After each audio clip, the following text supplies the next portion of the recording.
In this episode, Guy Nixon takes us back to school. But this wasn't always Herbert Green Middle School. This right behind me is the gymnasium to the Herbert Green Elementary School. But this is actually the site of Ikela-Pakon. How to spell that, I have no idea. This was a walled village of the Haudenosaunee people. We know that this was inhabited, this site, probably for more than 10,000 years. It goes back to the Marty's Complex, and the only reason I'm kind of in on that is I happen to be a student here when they were bulldozing around to put up the gymnasium and they found stuff. What's interesting also in this, Kopahembo, the chief of the Haudenosaunee, 1850 through 1901, his father, Wenesano, was born here. I'm not sure that he was necessarily born here, but he was raised here. And this village was abandoned in 1843 due to slave raids. Now, just that way a few miles was the village of Indoc, which is located right where the town of El Dorado is. It was also abandoned at about the same time, 1843.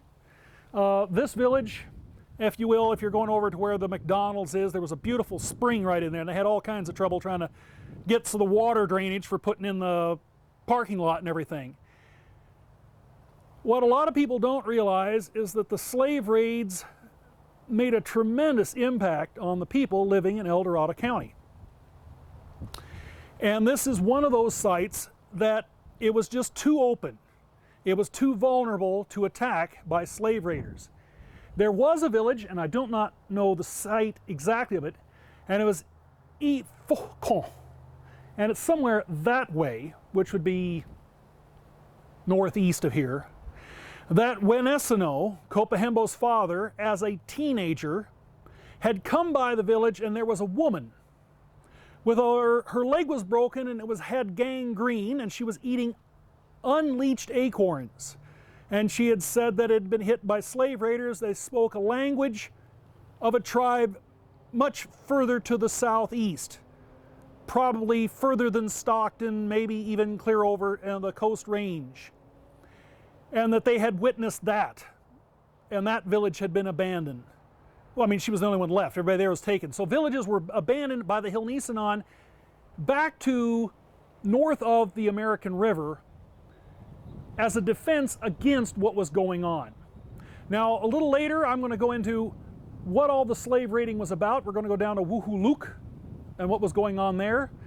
But I wanted to give this site and point out this is a really interesting site to say this rise right here was a village, a major walled village. They had a stockade around it, the tribesmen did, and they had repulsed several raids in the past.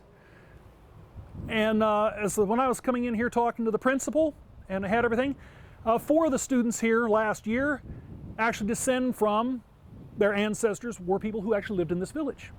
So just giving a little bit of bringing up to here's a place we know what happened here and the name of it and what it looks like today.